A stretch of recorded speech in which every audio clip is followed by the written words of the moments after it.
ঢাকা চট্টগ্রাম মহাসড়কের ফেনী এবং নোয়াখালী কুমিল্লা লক্ষ্মীপুর সহ বিভিন্ন জায়গায় তলিয়ে যাওয়ার কারণে কিন্তু যান চলাচল বন্ধ রয়েছে, সড়ক বন্ধ রয়েছে এবং রেল চলাচল বন্ধ হয়েছে। বাসের ভেলায় করে নিয়ে যাওয়া হচ্ছে নানা পণ্য, যেখানে রয়েছে চিড়া, গুড় সহ নানা শুকনো খাবার এবং রয়েছে নানা মেডিকেল সামগ্রী, যেগুলোর মূল উদ্দেশ্য হচ্ছে বন্যার্তদের সহায়তায় এগিয়ে যাওয়া।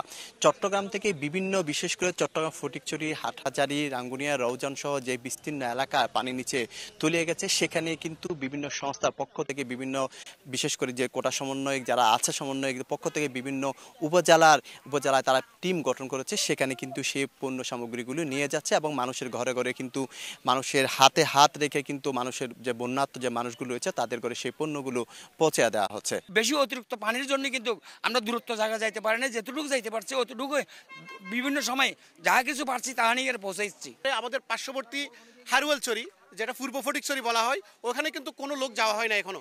অর্ধেক পাউডারে দ্বিগুণ উজ্জ্বলতা, নতুন রিন অ্যাডভান্সড অর্ধেক পাউডারে দ্বিগুণ উজ্জ্বলতা।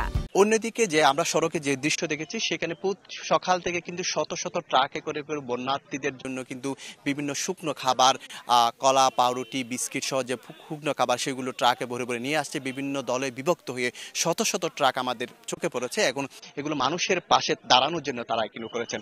এবং পাশাপাশি আমরা দেখেছি বিভিন্ন জায়গায় কিন্তু মেডিকেল টিম, অর্থাৎ নার্সিং ইনস্টিটিউট এবং যে হাসপাতালগুলো রয়েছে, সেখানকার শিক্ষার্থীরা কিন্তু বিভিন্ন দলে বিভক্ত হয়ে কিন্তু বিভিন্ন যে ওষুধ সামগ্রী এবং স্যালাইন সহ বিভিন্ন সামগ্রী বিতরণ করছে বিভিন্ন জায়গায়। ডায়রিয়া, তারপর কলেরা বা সর্দি, জ্বর, কাশি, এই ধরনের ট্রিটমেন্টগুলো আমরা এখানে নিয়ে আসছি।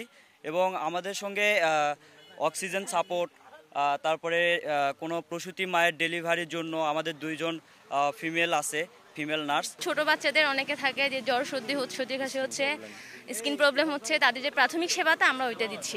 চট্টগ্রাম বন্দর থেকে কোনো ধরনের পণ্য বের হলে, ওঠানামা হলে কি সে কোনো পণ্য দেশে কোনো জায়গায় যেতে পারছে না। এতে করে ক্ষতির মুখে পড়ছেন ব্যবসায়ীরা এবং পণ্য যেতে না পারায় বড় ধরনের ক্ষতিতে হবে সেটি বলা যাচ্ছে। তো এই ছিল আমার কাছে চট্টগ্রামের থেকে সর্বশেষ তথ্য। শফিকুল আলম, সময় সংবাদ, চট্টগ্রাম।